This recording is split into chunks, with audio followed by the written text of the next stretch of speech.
அனைவருக்கும் வணக்கம்.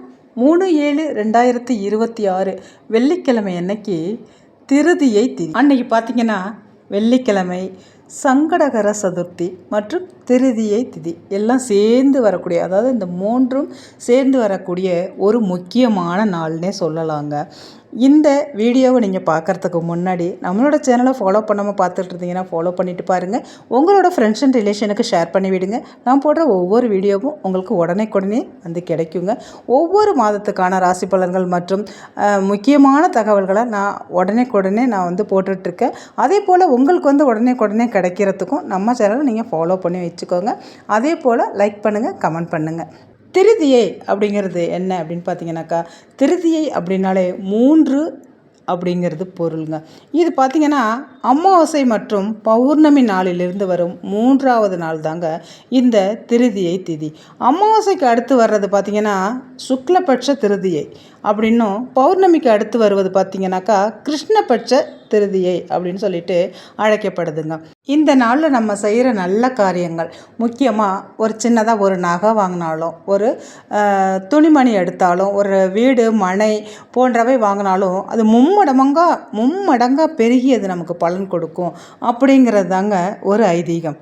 இந்த முக்கியமான நாளில் சின்ன குழந்தைங்களுக்கு உணவு ஊட்டுற ஃபங்க்ஷன் இந்த நாளில் வைக்கும் பொழுது அந்த குழந்தைங்க நல்ல ஒரு ஆரோக்கியமாக இருப்பாங்க அப்படின்னும் நம்பப்படுதுங்க. அதே போல் கர்ப்பிணி பெண்களுக்கு வளகாப்பு போடுறது இந்த திருதியை நாளில் செய்யலாங்க. வீட்டில் நம்ம நடத்துகிற அனைத்து சுபகாரியங்களும் இந்த திருதியை நாட்களில் வைக்கிறது நல்ல ஒரு முன்னேற்றத்தை கொடுக்கும். வளர்பிறையில் வரக்கூடிய திருதியையில் நம்ம வணங்கக்கூடிய தெய்வம் என்ன அப்படின்னு பார்த்தீங்கன்னாக்கா, சிவபெருமானையும் கௌரியையும் நம்ம வழிபாடு செய்கிறது நல்ல ஒரு பலன்களை கொடுக்கும். அதே போல் தேய்பிறை திருதியையில் வரும் பொழுது நம்ம வணங்க வேண்டிய தெய்வம் என்ன அப்படின்னு பார்த்தீங்கன்னாக்கா, குபேரனையும் சந்திரனையும் நம்ம வணங்கணும். இந்த 3ஆம் தேதி, அதாவது வெள்ளிக்கிழமை அன்னைக்கு இந்த திருதியை தேய்பிறை திருதியை, அதாவது வெள்ளிக்கிழமை அன்னைக்கு வருது. இந்த திருதியை அன்னைக்கு நம்ம என்னென்ன பொருட்கள் வாங்கினா நல்லது அப்படின்னு பார்த்தீங்கன்னாக்கா, அதுவும் முக்கியமாக வெள்ளிக்கிழமையில் வர்றதுனால இந்த 8 to 9 வெள்ளிக்கிழமை அன்னைக்கு 8 to 9 சுக்கிர ஹோரையில் இந்த வழிபாட்டை நீங்கள் செய்கிறதும், அன்றைய தினம் நீங்கள் இந்த பொருள்களை வாங்குறதுனாலையும் வாழ்க்கை தரம் நல்ல ஒரு மேம்பாட்டுக்கு வரும். பொன் பொருள் சேரும். நீங்கள் வாங்குகிற ஒவ்வொரு பொருட்களும் மும்மடங்கு உங்களுக்கு நல்ல ஒரு பலன்களை அள்ளித்தருங்க. மும்மடங்கு சேரும் அப்படின்னே சொல்லலாம். அன்றைய தினத்தில் சின்னதாக ஒரு வெள்ளி பொருள் வாங்க முடிஞ்சால் வாங்கலாங்க. இல்லை நான் தங்கமே வாங்க முடியும் அப்படின்னு சொன்னால் 1 கிராம் தங்கம், இல்லை என்னால் 1 பவுன் கூட வாங்க முடியும்னா அவங்கவுங்களுக்கு தகுதிக்கு ஏற்றவாறு கண்டிப்பாக வாங்கிறது. அது வளர்பிறை தேய்பிறை அப்படிங்கிற கணக்கெல்லாம் கிடையாதுங்க. திருதியை நாளில் வாங்குறது ரொம்ப ரொம்ப விசேஷம். கண்டிப்பாக ஏதாவது ஒரு பொருள்களை வாங்கி வச்சு வழிபாடு செய்யலாங்க. இதெல்லாம் எனக்கு எதுவுமே முடியாதுங்க, வேறு என்ன வாங்கி வச்சு நான் வழிபாடு செய்யலாம், எனக்கு அந்த பலன் கிடைக்கும் அப்படின்னு பார்த்தீங்கன்னாக்கா, பச்சரிசி வாங்குங்க. கண்டிப்பாக அன்றைக்கி பச்சரிசி வாங்குறது ரொம்ப ரொம்ப விசேஷம். அதே போல் கல் உப்பு, மஞ்சள், குங்குமம், சந்தனம், இந்த 5 பொருட்கள், முடிந்த 5 பொருட்களையும் வாங்குங்க. முடியாதவங்க இதில் ஏதாவது ஒரு பொருள், கல் உப்பு மட்டும் கூட நீங்கள் வாங்கி வச்சு இந்த திருதியை நாளில் வழிபாடு செய்யலாங்க. இந்த திருதியை அப்படிங்கிறது அட்சய திருதியை வருமே, அதில் மட்டும்தான் வழிபாடு செய்யணுமா?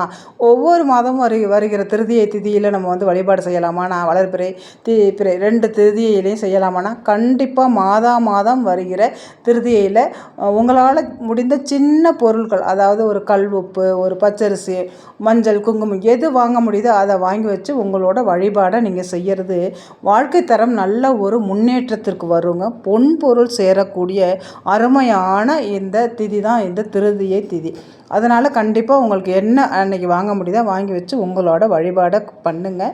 அதே நேரம் செய்யக்கூடாதது என்ன அப்படின்னு பார்த்தீங்கன்னாக்கா, அன்றைய தினத்தில் முடி வெட்டுதல், பெண்கள் முடி வெட்டுறது, நகம் வெட்டுறது, இது போல் நிகழ்ச்சிகளை அன்றைக்கி செய்யவே கூடாதுங்க. சுக்கிர ஹோரையில் செய்கிறது மிக மிக விசேஷம். அன்றைக்கி வெள்ளிக்கிழமையாக இருக்கிறதுனால சங்கடகர சதுர்த்தியும் சேர்ந்து வருது. அன்றைக்கி சுக்கிர ஹோரை எப்போ வருதுன்னு பார்த்தீங்கன்னாக்கா, வெள்ளிக்கிழமை காலையில் 6 to 7, மதியம் 1 to 2, இரவு 8 to 9.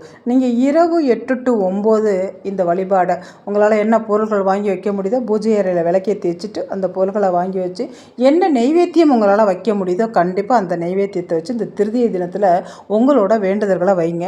அன்றைக்கு நீங்கள் சொல்ல வேண்டிய மந்திரம், இந்த முக்கியமான மந்திரத்தை அந்த திருதியை நாளில் கண்டிப்பாக சொல்லுங்கள். இதை சொல்கிறதுனால உங்களுடைய வாழ்க்கை தரம் நல்ல ஒரு மேம்பாட்டுக்கு வரும். பொன் பொருள் தன தானியம் எல்லாம் உங்களுக்கு சேர்ந்துக்கிட்டே இருக்கும். வீட்டில் செல்வம் பெருகிறதுக்கும் லக்ஷ்மி கடாட்சம் உண்டாகிறதுக்கும் வெள்ளிக்கிழமையாக இருக்கிறதுனால இந்த சுக்கிர ஓரையில் இந்த மந்திரத்தை மட்டும் நீங்கள் சொல்லுங்கள்.